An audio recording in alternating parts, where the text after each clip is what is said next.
Hey guys, welcome back to Bite the Book. Today we're gonna take a look at what is this? March 6th. March 6th was really interesting. I think we finally hit our low point. We have a nice liquidity wick right here. We made a new low. You know, over the last 1, 2, 3, 4 days. Alright. Before that it was 6 days, but whatever. A new low is definitely a new low.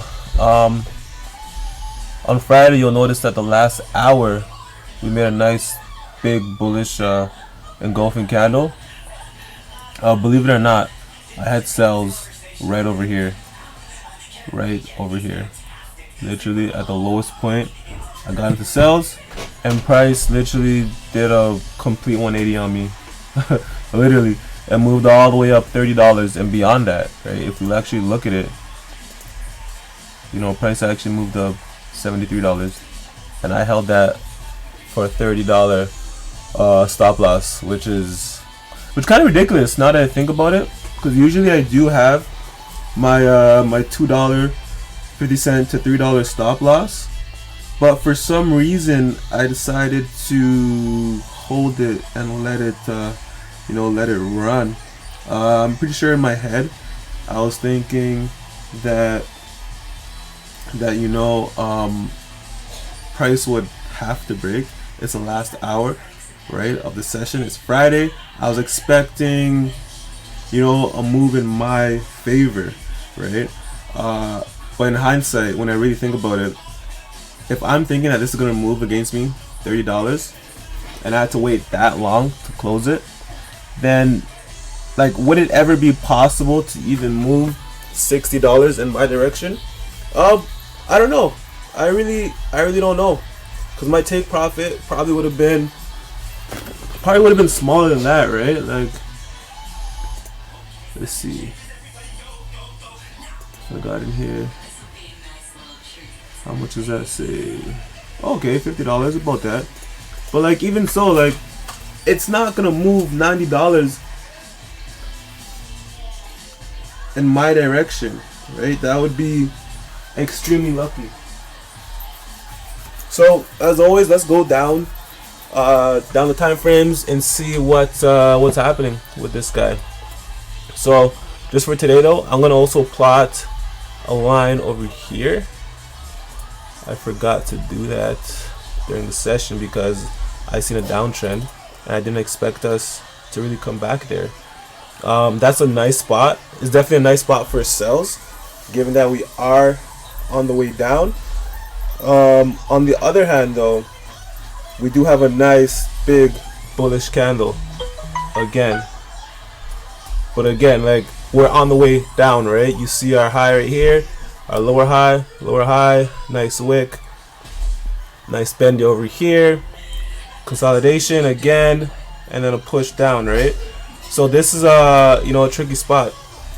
But again, for me, since I'm a scalper, it's a lot easier to play the buys and the sells in between. So again, it really depends on the type of trader you are. If you're a swinger, you may want to risk that. But again, depending on the type of trader you are. So now, hourly, we got the hourly plotted. Let's just line this up a bit.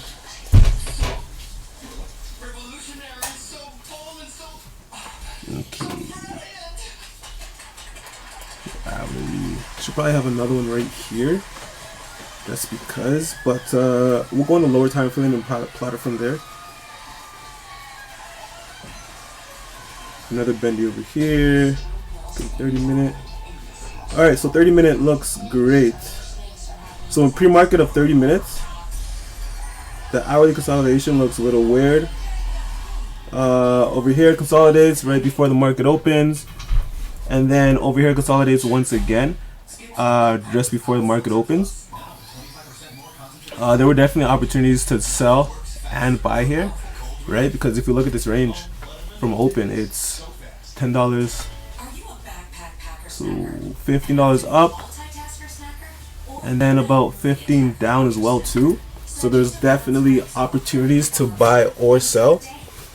It just depends on the setup you're taking and how much you're trying to get. Me, again, I'm trying to take $5, so either direction would have been fine. It's just a matter of timing at that point.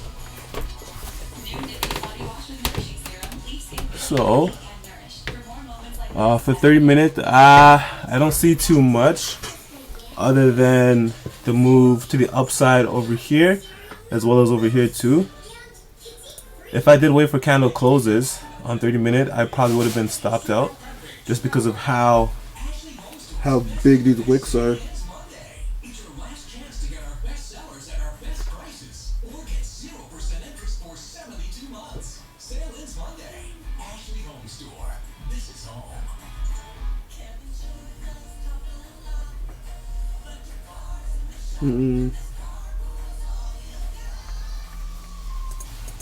Next, we have our 15-minute. Or before I go to 15, again, right, if you look at this, the whole downtrend direction, we built a support here.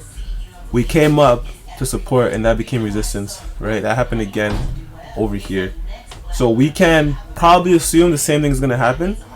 Over the weekend, there was Corona news, and so I'm looking for a big drop and then a continuation to the downside.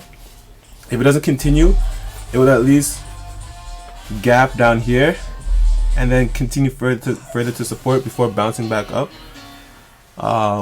You know, there's still more room right over here to actually continue going down.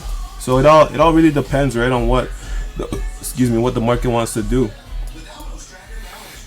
So let's take a look at the 15-minute and see if there's any candles or potential opportunities. Okay, I definitely see some. So the 15-minute looks really nice. On the higher time frames, these lines didn't make any sense, right? But now they make a lot more sense. So initially at open, price, what is this, 9.30? Price pulled down $7 and then up 16, right? We had a bullish candle for the bendy and a continuation to the upside. So this was at 10 o'clock. This would have been a really great buy. It's a matter of the stop loss and then the timing, right? On the lower time frame, we should see a smaller wick, which will provide us with a better entry. So I'm just gonna circle this over here. This would have been a great entry spot. I'm also gonna circle this pattern over here too. I love seeing price making a big bullish candle, bending down, coming up and not completing, but still bullish, and then going back up here. Usually with this trade, you can capture at least, you know, price back to resistance. And like I said, if I'm only going for $5, there's $10 in between there, $11 plus a wick if any, right?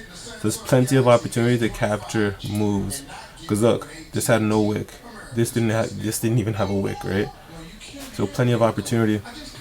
On that 15-minute, there's also this one over here too, right? Once we broke below the support line, price came back up to bend, and then it continued back down to support, right? Down here, and even down here, even lower, right? If you want the higher chance, then it's better to get as low, or at least to the midpoint of where, you know, that low is. Because like, if you notice, a lot of price has been here before, right? Price has only been down here once, right? Price has been here twice, right? Coming down, closing below it, and then on the way back up, and then over here the third time. So again, right, it's really a matter of understanding that, right? Understanding your probabilities when you're trading. We've seen price here multiple times. 1, 2, 3, 4, 5, 6, 7 times it came here, right? This is definitely a risky trade, but based on the direction and where we were going, it made sense, right? This even happened on the 30-minute the day before as well too, in this area. I'll just show you real quick. So you see price came, so we pulled up, right, made like a kind of new high, pulled down, we had a little body with our wick that came up, and then price came up and wicked again, right? And even if you didn't want this one, you could have easily caught this one, right? Look, $2 stop loss. That's $7 to the upside, right? If you want to take it up to here, boom, that's $5. That's literally what I go for, because on average, that's, you know, one of the easier things to catch.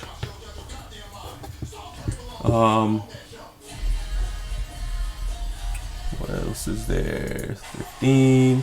So that would have been one move, and now the 5 minute. 5 minute is beautiful as well too. Wait, what happened? Don't tell me. Settings. Come on. Sorry guys, hold on a sec.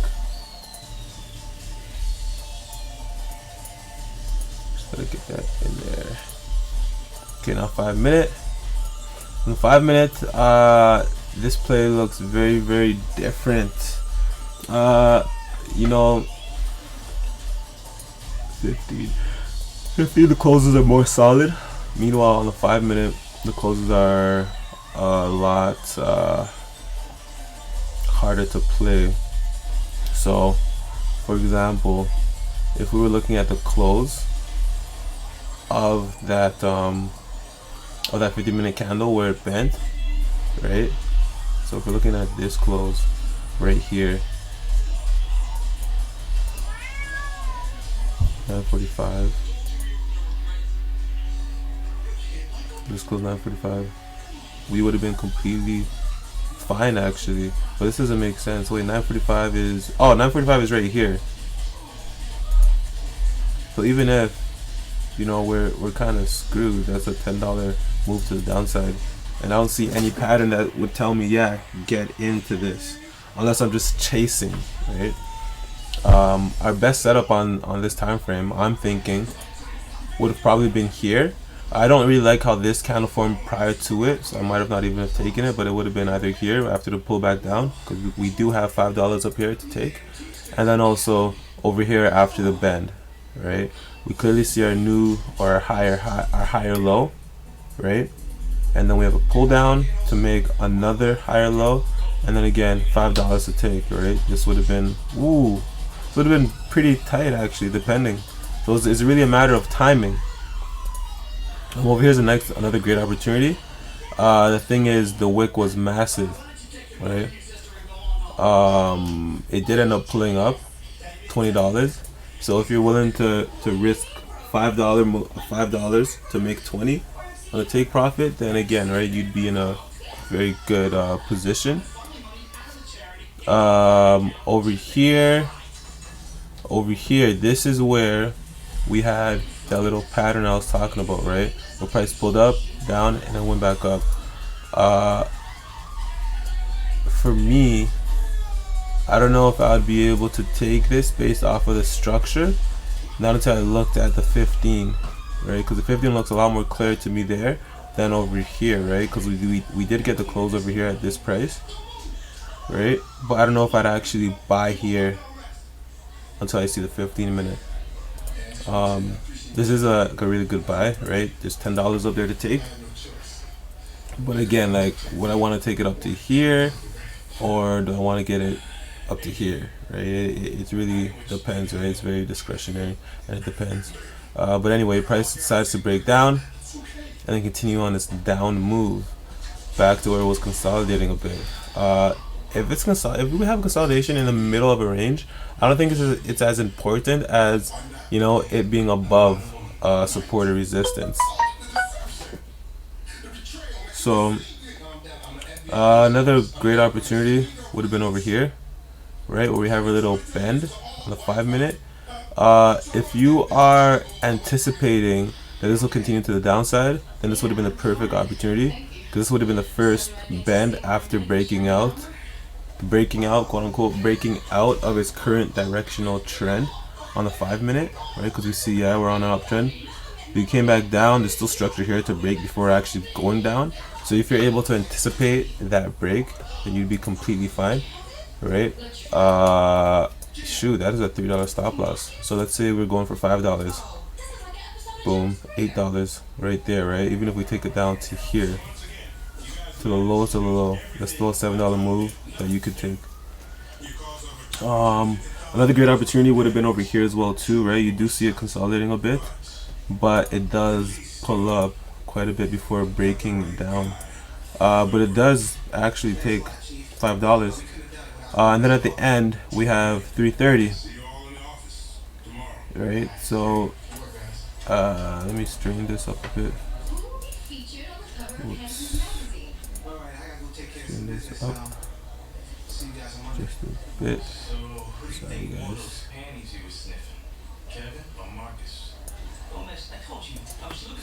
Sorry guys.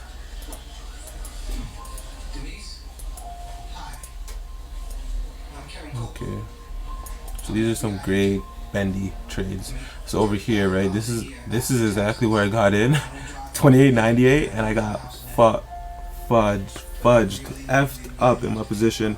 I didn't set a stop loss because again I was anticipating a move to the downside, and I think there was news too for coronavirus, and I think that's why I was so confident in this position. But anyway, what happened was took the sell, price came back up, pulled down. This is a perfect opportunity to sell, but no, I kept it and I held it.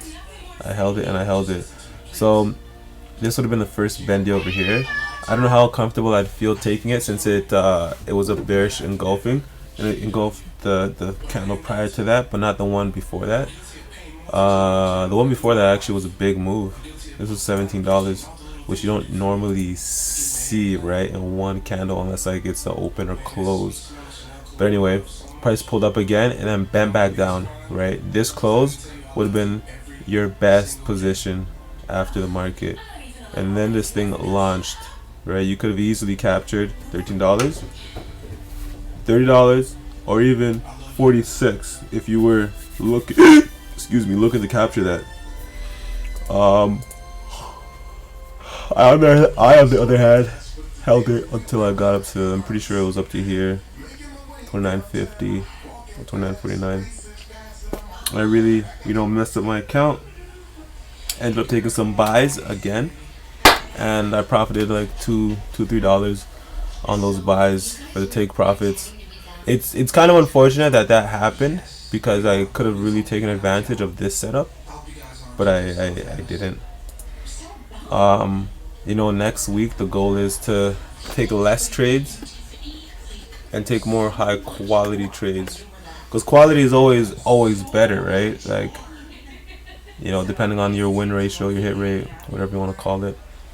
But anyways, guys, if you have any questions, concerns, let me know in the comments down below. And as always, the risk on. Bye, guys.